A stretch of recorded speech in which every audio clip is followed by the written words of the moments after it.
Versículo 13: portanto, se o sangue de bodes e de touros e a cinza de uma novilha aspergidos sobre os contaminados os santificam quanto à purificação da carne, muito mais o sangue de Cristo, que pelo Espírito Santo a si mesmo se ofereceu sem mácula a Deus, purificará a vossa consciência de obras mortas para servirmos ao Deus vivo. Que são essas obras mortas? Está ligado, Deus, está ligado. Mas todas as obras que nós fazemos, que fomos nós que fizemos, não foram as obras que Cristo fez através de nós. Todas as obras que nós fizemos, porque isso trata de justiça própria, e para Deus são obras mortas.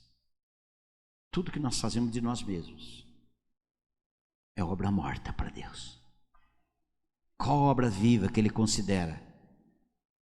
É realizado pela própria justiça do justo que habita em mim, você, em quem creu. Estas são as obras vivas, Ele as considera. Agora as obras nossas mesmo, nosso muque, nossa força, nossa dedicação, nossa obediência por nós mesmos, achando que aquela obediência está me justificando diante de Deus. Não, o que justifica diante de Deus é a obediência do Filho. Aí o Senhor aceita. Senão, não. Por mais boas, justas, praticadas por nós, mas saiu de nós, saiu contaminada, tem sujeira, tem pecados aí. Por isso mesmo Ele é o mediador da nova aliança, a fim de que, intervindo a morte para a remissão das transgressões que havia sobre a primeira aliança, recebam a promessa da eterna herança aqueles que têm sido chamados. É só para nós esclarecermos um pouquinho a questão do segundo véu. Depois do segundo véu está o Santo dos Santos. Santo dos Santos, nós vimos lá dentro que tem o mais importante, o propiciatório. É o lugar onde o sumo sacerdote, com sangue de um animal, trazia naquela tampa. Você viu que ela é totalmente de ouro? Você não leu aí que totalmente de ouro? Porque ela é ouro por dentro e ouro por fora. Entre o ouro por fora e o ouro por dentro tinha uma madeira de acácia. O que simbolizava? Para nós hoje, para eles, que lindo, maravilhoso, essa madeira é de acácia. Ouro, para nós, fala da glória de Deus, da realidade da pessoa e obra de Deus, do Deus glorioso. Ouro. E a madeira, natureza humana do Deus glorioso. Tudo ali era Cristo, apontando para a realidade. Cristo. Nós já temos a realidade. Que o Senhor nos conduza a começar a ver Cristo de Gênesis a Apocalipse em tudo, porque tudo foi criado por Ele, tudo foi criado nele, para Ele, por meio dele e para Ele. Vamos entendendo algumas coisas aqui a mais. Vou repetir algumas coisas que eu poderia aqui repetir umas 5 vezes no mínimo. Isso que nós já falamos aqui, foi gravado, né? Podiam pelo menos 5 vezes. Você vê, hoje eu comecei totalmente diferente, de outro lado, mostrando um pouquinho do tabernáculo. para nós entendermos a pessoa e obra do Senhor Jesus Cristo com mais, pelo menos, não com tanta exatidão, mas pelo menos aproximarmos da exatidão. Começarmos a perceber a grandeza do nosso Senhor. Lendo as Escrituras, lendo o Velho Testamento, percebendo a grandeza da pessoa e obra do Senhor Jesus Cristo em toda a Escritura. Tomara o Senhor que trabalhe em nós. Vamos ver um pouquinho mais hoje. Vamos voltar lá no livro de Hebreus, capítulo 1. Se voltar 10 vezes, nós vamos ver 10 vezes diferentes a mesma grandeza do tamanho dessa salvação, que é o tamanho do Salvador. Essa salvação é tão grande quanto o seu Salvador. A obra dele é tão grande quanto ele é tão grande quanto a sua obra. Ele é perfeito como é perfeita a sua obra. Havendo Deus, Hebreus 1:1, havendo Deus outrora falado muitas vezes e de muitas maneiras. Quantas vezes ele falou através de uma rocha? Ele falou através de uma água que saiu na rocha? Não falou? Ele não falou naquela sarça ardente é o fogo. Lá no deserto, naquela região, nós já falamos aqui, mas não faz mal, vamos repetindo quantas vezes. Lá naquela região, naquela época que Moisés subiu naquele monte, aqueles gravetos, aquelas pedras de sarça, elas cresciam, mas depois de falta de água e o calor, elas secavam, e era comum elas pegarem fogo sozinhos. Quantas vezes nós vemos aí alguma reportagem de alguns locais que está tão quente, tão seco, que começa a queimar, sair fogo, naturalmente. Quantas Campinas acontece isso? Mas tem uma coisa que é diferente de todas. A sarça pegava fogo, mas qual a diferença? Mas ela não se consumia. Está falando a respeito de quem? Está falando a respeito do nosso Senhor Jesus Cristo. O fogo ali está mencionando sobre a glória. A glória de Deus não consome o Senhor Jesus Cristo, porque Ele é o Deus glorioso, dizendo para nós de muitas maneiras, aos pais, pelos profetas, mas nos últimos dias nos falou é o Logos de Deus, é o falar de Deus. Tem tantos falar, o Deus mandou falar isso, Deus mandou falar aquilo, e o povo, meu Senhor, o falar hoje é Cristo.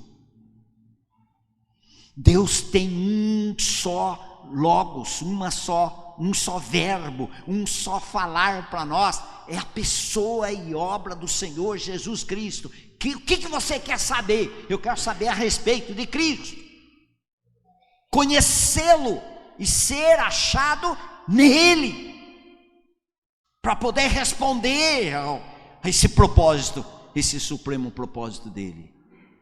Conhecer o Senhor, querer o Senhor, deve ser despertado em nós. Deus tem um falar pelo Filho. Ele não falou aqui, mas nos últimos dias. Quando começou os últimos dias? Já começaram os últimos dias? Já, lá na encarnação do Senhor Jesus Cristo. E nós estamos bem no meio, na vinda do Senhor Jesus Cristo. Até a vinda dele, nós estamos vivendo os últimos dias. Começou lá, até a volta do Senhor Jesus Cristo. Aí ele diz: nesses últimos dias nos falou pelo Filho, a quem constituiu herdeiro de todas as coisas. A primeira glória aí. Constituiu herdeiro de todas as coisas, pela qual também fez o universo. Ele que é resplendor da glória e a expressão exata do seu ser. Ser com letra maiúscula. Quem é esse ser? O Pai. Ele é a expressão exata daquilo que o Pai é, sustentando todas as coisas pela palavra do seu poder. Depois de ter feito a purificação dos pecados, assentou-se à direita da majestade nas alturas. Obra concluída. É lindo esse daí, muito lindo. Mas nós já falamos sobre esse assunto aqui, purificação dos pecados. Mas vamos ver alguns detalhes que nós não citamos aqui. Nós não usamos estas palavras aqui, ilascomai, ilasterium, ilasmos. Todas essas palavras aqui referem-se a uma só pessoa. Lembra que eu disse para haver purificação dos pecados lá no Velho Testamento, no tabernáculo? Purificação dos pecados do povo, tinha que ter um animal que se ofereceu, ok? O lugar onde ele colocava o sangue, ok?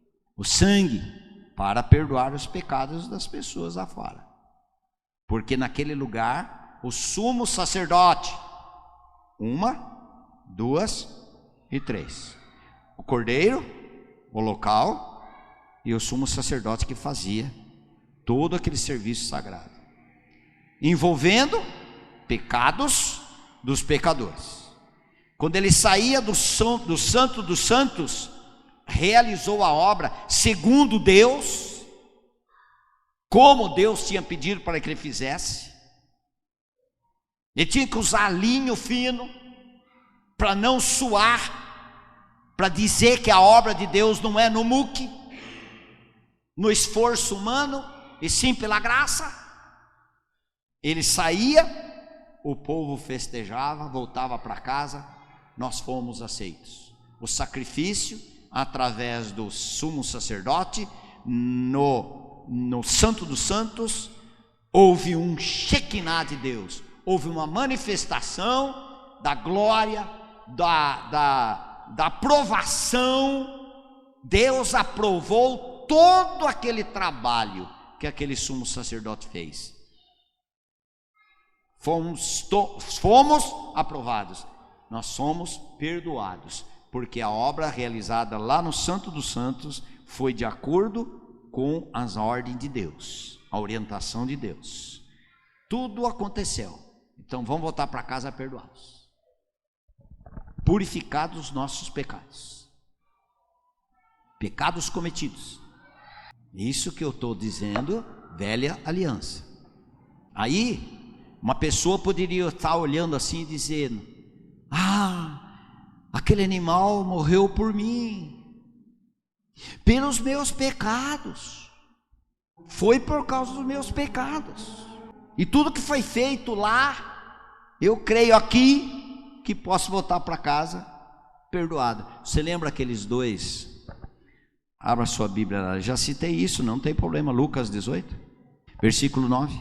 Propôs também esta parábola a alguns que confiavam em si mesmos, por se considerarem justos, e desprezavam os outros.